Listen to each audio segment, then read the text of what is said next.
നമസ്കാരം. ഈ വീഡിയോ നിങ്ങൾ ആരും കാണാതെ പോകരുത്. കാരണം കഴിഞ്ഞ 2, 3 ദിവസങ്ങളായിട്ട് നമ്മുടെ മൂവാറ്റുപുഴയിലും പരിസര പ്രദേശങ്ങളിലും ഉണ്ടായ മാറ്റങ്ങളാണ് ഞാൻ ഈ വീഡിയോയിലൂടെ നിങ്ങളെ കാണിച്ചു തരുന്നത്.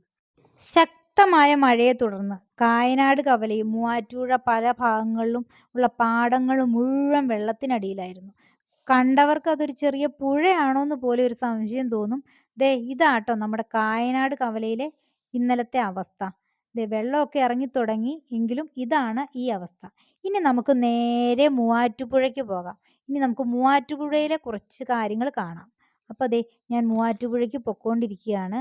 അപ്പോൾ ഇനി മൂവാറ്റുപുഴയിലെ പുഴയും പുഴക്കരക്കാവും ഒക്കെ നമുക്കൊന്ന് കാണാം. അതിന് വേണ്ടിയിട്ട് നമുക്ക് നേരെ മൂവാറ്റുപുഴയ്ക്ക് പോകാം.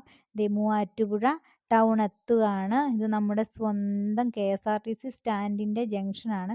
ദേ ഇതാണ് നമ്മുടെ സ്വന്തം KSRTC സ്റ്റാൻഡ്. ഇനി നമുക്ക് നേരെ പോവുകയാണ്.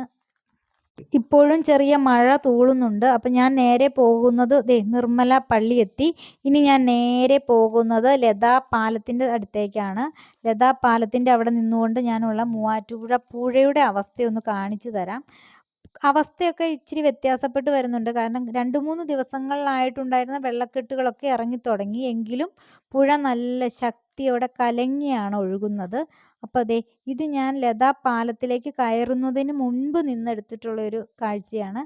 അപ്പോൾ ദേ പുഴ നന്നായിട്ട് കലങ്ങി ഒഴുകിക്കൊണ്ടിരിക്കുകയാണ്. ഇതാണ് ദേ ഇന്നത്തെ അവസ്ഥ. ദേ ലതാ തിയേറ്ററാണ് ആ കാണുന്നത്. ഇവിടുത്തെ പുഴക്കരക്കാവിൻ്റെ അങ്ങോട്ടേക്ക് പോകുന്ന കൈവരികളെല്ലാം മുങ്ങി നിൽക്കുകയാണ്. എങ്കിലും കഴിഞ്ഞ ദിവസങ്ങളെ അപേക്ഷിച്ച് വെള്ളം ഇറങ്ങിയിട്ടുണ്ട്. അപ്പോൾ ഇതാണ് ഇന്നത്തെ അവസ്ഥ. ഇനി നമുക്ക് നേരെ പുഴക്കരക്കാവ് ക്ഷേത്രത്തിൻ്റെ അങ്ങോട്ട് പോകാം. ഇതാണ് പുഴക്കരക്കാവ് ക്ഷേത്രത്തിൻ്റെ പുഴയിലേക്ക് ഇറങ്ങുന്ന കൽപ്പടവുകൾ. അതും ഏകദേശം ഇങ്ങനെ മുങ്ങി നിൽക്കുന്ന ഒരവസ്ഥയാണ്.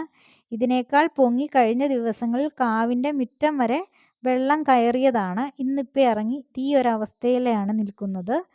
അപ്പോൾ ദേ വെള്ളം നന്നായിട്ട് കലങ്ങിയാണ് ഒഴുകുന്നത്. അപ്പോൾ ദേ ഇതാണ് നമ്മുടെ പുഴക്കരക്കാവിലമ്മയുടെ ക്ഷേത്രം. പുഴക്കരക്കാവിലമ്മയെല്ലാം ഒരുപാട് വെള്ളം കയറുമ്പോൾ കാവിലമ്മയുടെ ഉള്ളിലെല്ലാം വെള്ളം കയറാറുണ്ട്. അപ്പോൾ ഈ വർഷവും കുറച്ച് കയറിയിട്ടുണ്ട്. അപ്പോൾ ഇതാണ് നമ്മുടെ മൂവാറ്റുപുഴ പുഴക്കരക്കാവ് ദേവീക്ഷേത്രം. അപ്പോൾ ഈ വീഡിയോ നിങ്ങൾക്ക് എല്ലാവർക്കും ഇഷ്ടമായെന്ന് ഞാൻ വിചാരിക്കുന്നു. ഇഷ്ടമായെങ്കിൽ ലൈക്ക് ചെയ്യുക, കമൻറ്റ് ചെയ്യുക, സബ്സ്ക്രൈബ് ചെയ്യാത്തവർ സബ്സ്ക്രൈബ് ചെയ്യുക.